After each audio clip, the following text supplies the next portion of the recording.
All right, this question 15.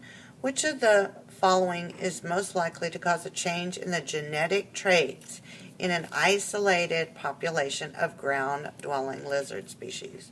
So we want to cause a change in the genetic traits. So if we change the genetics, these genetic traits will be passed on to offspring.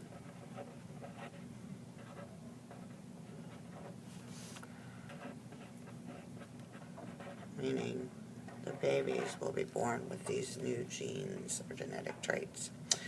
All right, and it says they're an isolated population of ground-dwelling lizards. So they're lizards, and they're isolated, maybe on an island, separated by water from other types of lizards. So let's see.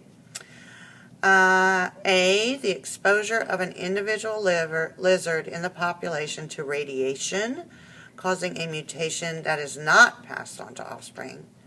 Well, we just said that genetic traits are passed on to offspring, so that cannot be an answer choice. An unusually dry summer in the lizard's population ecosystem. Well, that really doesn't give us any information, because if the summer is dry, that doesn't mean it's going to change the genetic traits of the lizard. So we're going to say no. An introduction of an invasive predator that preys on the brightest colored individuals in the lizard population.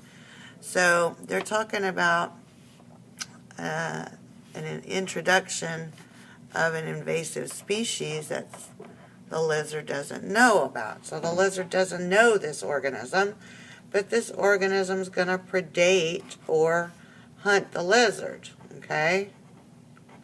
So if it's hunting a lot of lizards and the lizards don't know it's supposed to run, then all of these bright colored individuals are going to do what? The brightest colored individuals are going to get eaten.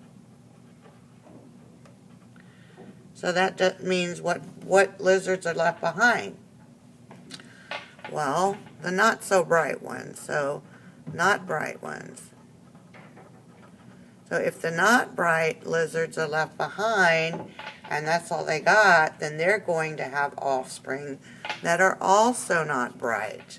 So this would be an example of a genetic trait that would pass on, because the bright ones are all dead or hunted by this predator, and the not so bright ones are living, meaning they are having offspring that are not bright. Okay.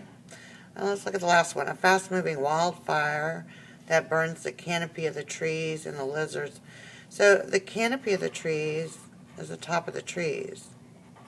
We don't know if the lizard lives at the top, very top of the trees, so that doesn't make any sense either. So we're going to stick with answer choice C.